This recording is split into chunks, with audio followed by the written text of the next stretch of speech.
Alright, I just put a Cobra 29 LTD Classic on here. It's a chrome. Doesn't mean anything. Still 29 LTD Classic. But anyway, the customer brought this one in and said it just won't turn on. Like there's no power there. So I got it all plugged up. I haven't checked anything yet. Figured we'd do that as we go along here on video. So one of my first routines is to get the speaker disconnected. Alright, let's disconnect the speaker. It'll just be a lot easier to manhandle the radio. And we have to take the bottom cover off because we need to be able to inspect the circuit board to make sure there wasn't any damage to the board done.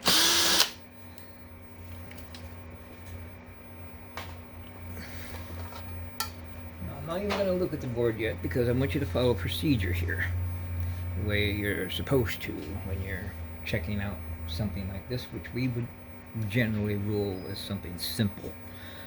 The first thing you do is on the jack here. If you see on your plug on the back, positive is red, black, negative. Positive goes to this pin here. If you look at the meter over here, which I'll move this direction, turn the power on for the buck. There is 13.8 volts at that terminal. I have the back lead of this meter connected right into my negative bus for my power supply. This is the on-off switch here. So all we want to do here is check both terminals while the switch is on. You can see that one shows 13.8, and we'll go to this one. So 13.8 volts is being delivered to the chassis of the radio. Next thing we need to do is find out where it stopped, because it stopped somewhere. I gotta take a phone call. Just a second. Alright, I'm back. We have another business here we manage. So anyway, we were in the middle of checking out.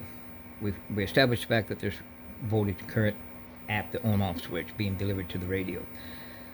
What I found just now, when I forgot to turn the camera on, the first thing I did was I tested the protection diode. In other words, the diode that causes the thing to be connected up backwards. So what I found while I was doing it is I had a voltage on the chassis of the radio, the negative side, which we still do. It's been reduced by 2 volts. Well, here I go, another phone call. Alright, that was a short one. Okay, where was I? Oh, protection diode. I unsoldered the negative, the part of the diode that is connected to ground. So the idea here is if you hook up the power backwards, it'll cause a flow to ground, short the diode, blow the fuse. In this case, it shorted the diode, and I didn't check the fuse that he had because I don't have his power cord. Anyway, if you look here, and if I touch ground now, I got 11.46 volts. If I touch the probe across the diode end, then it jumps to 13.8, which is the bind voltage. So that was shorted. Now the problem is we have no negative feed from the rail to the chassis. So that means something has to be open somewhere, because we're getting that voltage everywhere on the negative side. So the next thing we want to look at, and I'll zoom in for this, the most likely possibility is that it's going to be in this area, confined right to here. And if you look really closely right here, you see how this has been heated up and it's open. So the actual negative lead here has been disrupted. So what I'm going to do, I'm going to turn the power off. And we're going to clean this. Now there's different ways you can go about doing this. Since this was the point that it decided to give up, the ghost,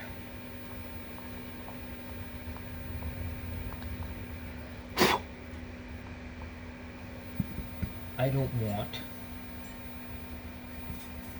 to change a whole lot about that. So I'm going to fix that area.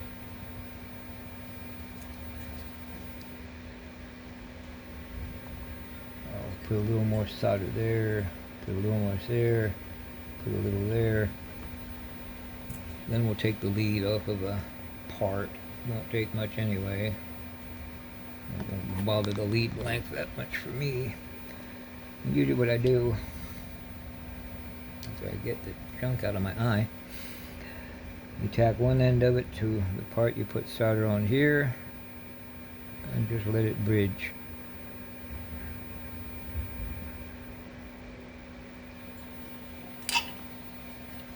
Take a good flush cutters, go right into there.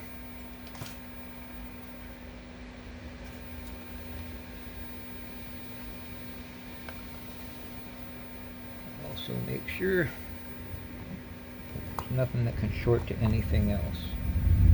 One of the things I like to do, I don't know if you can hear the thunder out there, it's thundering here now and lightning and pouring down rain. One of those days to be inside. So I'm going to clean all the gook away from here. And we'll make it easier to see.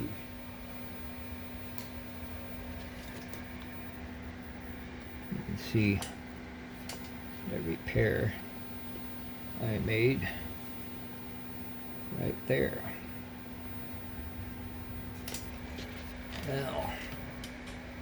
Now, okay. Front office calling again, just a second. Alright, back again.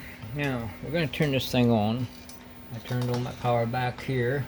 That's my isolation box. I use it a lot. Well, especially on Galaxy radios and Connex radios and Superstar radios and Ranger radios. Because the regulator portion and stuff of those radios is hot all the time. So you definitely want to disconnect it totally from power when you're working on them. It's not the same deal with Cobra 29s, but there's still going to be power at the where you plug in the cord. So it's best to just isolate everything when you're trying to perform soldering or replacing parts and stuff. And that switch box is the fastest way to do it, instead of plugging in and unplugging the radios all the time. Anyway, let's turn this thing on and see if she lights up, because before we had no display and no power to the front panel at all. Oh, there we go. And we're back up and running. Now let's see if there's any other issues. Put the noise blanker on, put it on SRF, put it on bright, back down to dim. We're on normal. Everything seems to be normal. And we'll got one of those retractors on here. So go ahead, zoom back out, and we'll take a look at the, now you'll see up here is the watt meters up in this area, and over here is the scope. The scope is in line. I built a box and stuff to put the scope in line, put the spectrum analyzer in line, different pieces of equipment, which if I continue to make videos, I will explain all that to you as I either change the bench or build a new bench or whatever I'm fixing to do. But let's key it up and see if it transmits now. And it does. That's a good. Get back down to 20 watt scale. It's dead keying 4.5, just shy of 5. Hello. Hello. Got audio. Oh. Got a dirty mic control there. Hello, 1, 2. Hello. So it's a little weak. Hello, 1, 2. Hello. 1, 2, 3, 4. Hello. What that is. Hello. 1, 2. Okay, it's got something going on in that area. Well, first off, we have to replace that protection diode now that the radio's at least back up and functioning. We'll take care of the dirty controls and switches after that, and make sure all these chassis screws are tight, and ask the owner if he maybe had a little bit too large of a fuse in there, because a 3 amp fuse should blow without a problem. Alrighty, we're gonna go on standby for a moment. Alright, like I said, it's a lot of fun operating 2 businesses at once. This really isn't a business, it's kind of something I've been doing for 50 years, and I just use it as a means of supplementing my Social Security, just the way it is. Anyway, thank God I have this ability, and I still have eyes, and I still have arms and legs and fingers that allow me to do that. Alright, take you out for a picture. We're going to unsolder. I'm using solder wick. If any of you are out there familiar with that, I would suggest that you invest in solder wick. I do have this baby here, which is the Heiko FR301. I use it a lot. I don't need to use it for this, but it's a good idea to have one of those. I know they're a little heavy. They're $250, $300, depending on where you get them. We're going to pull the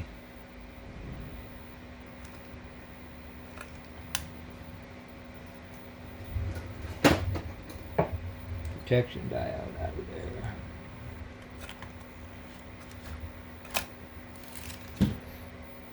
There you go.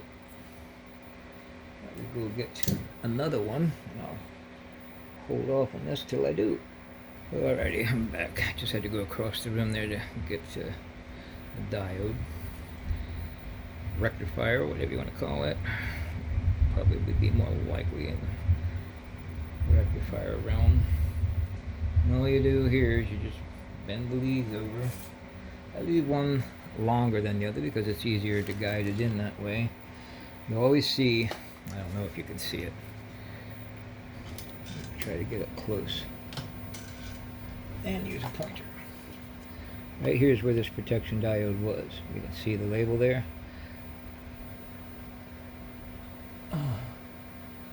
Okay.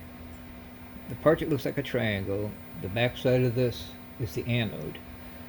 This is the cathode. So the marking on this diode has the white line on it, signifies the cathode. So you want that to go over there. So you put it in there, guide the other one into there, over to the other side, pull it down, bend that lead down a little bit, bend that lead up a little bit. Part won't fall out that way. And then you take your soldering iron. I usually do this before I cut the leads.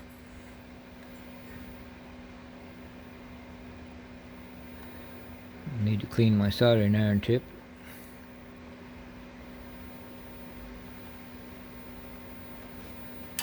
And just like that.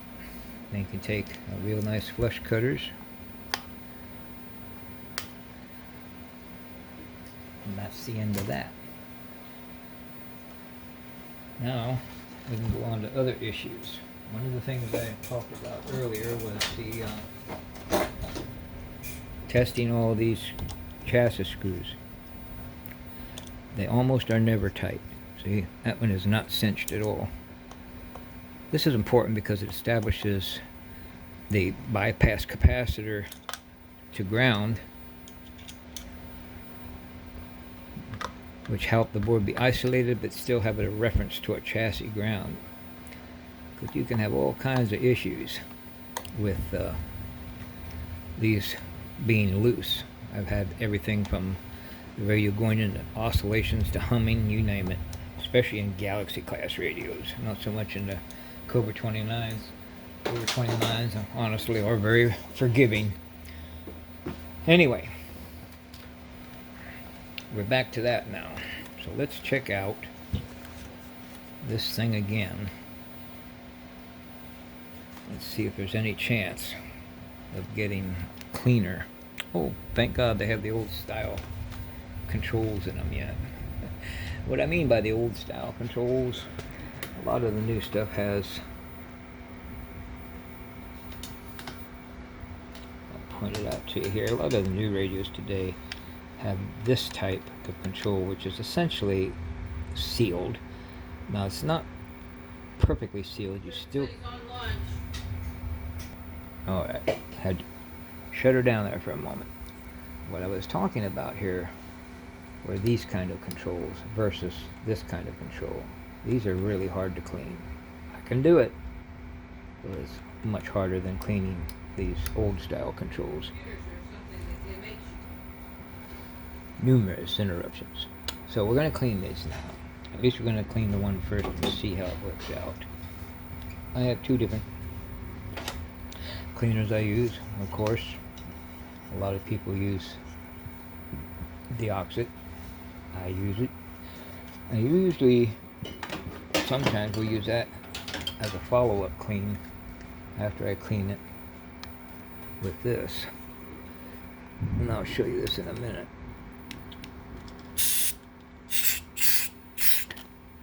I'm just going to go ahead and hit all these right away.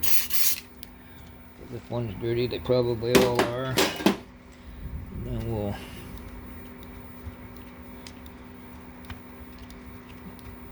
rotate them back and forth as far as we can. A lot of times you'll be able to feel them loosen up when these were like that. They were stiff. Alright, that's RF gain, that's delta tune. We can go back to the middle. Here's the mic gain. So let's lay this back down. Let's see if that helped any.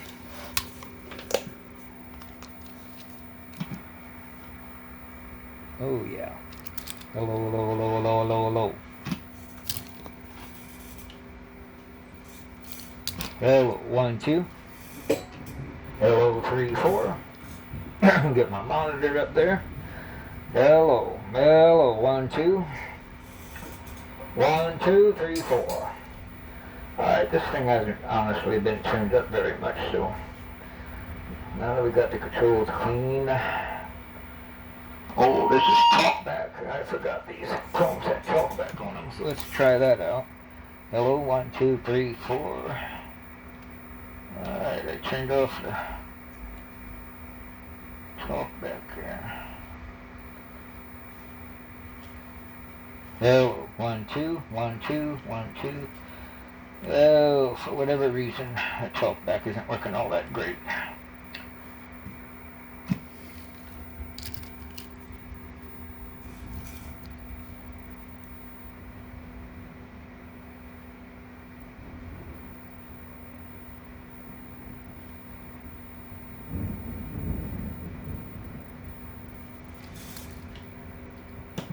Hello.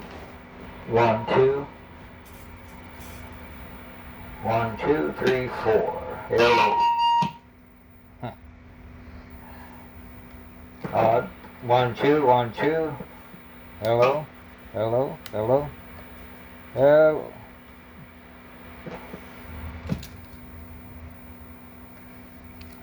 And we'll have to check that out a little closer. But duty calls again. Alright, we're back again. Alright, on these, VR4 is the modulation, so let's back up the camera again. And let's back it up to a broader view. Let's see if we can get... Now, one of the things you'll hear a lot of fundamentalists, technicians out there yak about is the overmodulation. Okay, I agree. 1, 2, 3, 4. 1, 2. Hello, hello, hello, hello, hello, hello, hello, hello, hello. There. Now, if you turn it all the way open, you can see the spikes on the scope there. Pretty radical. Of course, a lot of people might tell you that that sounds bad. They just won't. So when you're tuning it, what I like to do is I open up the audio, just like I saw there, and then this, when I started, was down here. Okay, so your peak power was, well, I don't know, it was like about 10 or 12 watts there, 11 or 12, hello, hello, hello, hello, hello. If you're yelling a little bit, but if you open it up, hello, hello. Well, that's a tune for peak. So hello, hello, hello. Well, the peak power reading is going over against the peg. Your average power is another story. Hello, hello, hello, hello, hello. The average is about 7. So, now that we got that, what I like to do then is follow it up to all those fundamentalists out there. We'll come back and adjust this audio so that isn't such a radical mess over there. 1, 2, 3, 4, 1, 2, 3, 4, 1, 2, 3, 4, 1, 2, 3, 4, hello, 1, 2, 3, 4, hello, 1, 2, hello, 3, 4, hello. Well, that rounded off most of the lobes. And it's still giving you 100% audio. Not as much peak power, but more than it was before. So, that's about it for that. We found the problem with the radio not powering up. The protection diode was shorted, probably because it was hooked up backwards. Too large of a fuse in it. And then we corrected the board issue, which was burned open because that diode shorted, and then they probably, one or two things, either it was too large of a fuse to begin with, or they put another fuse in it, and that fuse was much larger, and then it burnt the board. That's kind of shit that happens. So anyway, that's the end of Basics 101 on the Cobra 29 LTD. I like to use Cobra 29 LTDs to make these videos because they're just not anywhere near as intricate as Galaxy 94 HPs or 93 Ts or the big Galaxy base stations or ham radio for sure. So this is what I thought I would use, and I'm going to try to use a lot more Cobra 29 examples or Cobra 25s or Uniden 76s, whatever the case may be, whenever I have those come in for repair. So okay, thanks for watching, and if you like it, thumb it up. If you like it, hit that subscription thing over there and help us maybe build something up here. Thank you, and this will be the 52, and we're out.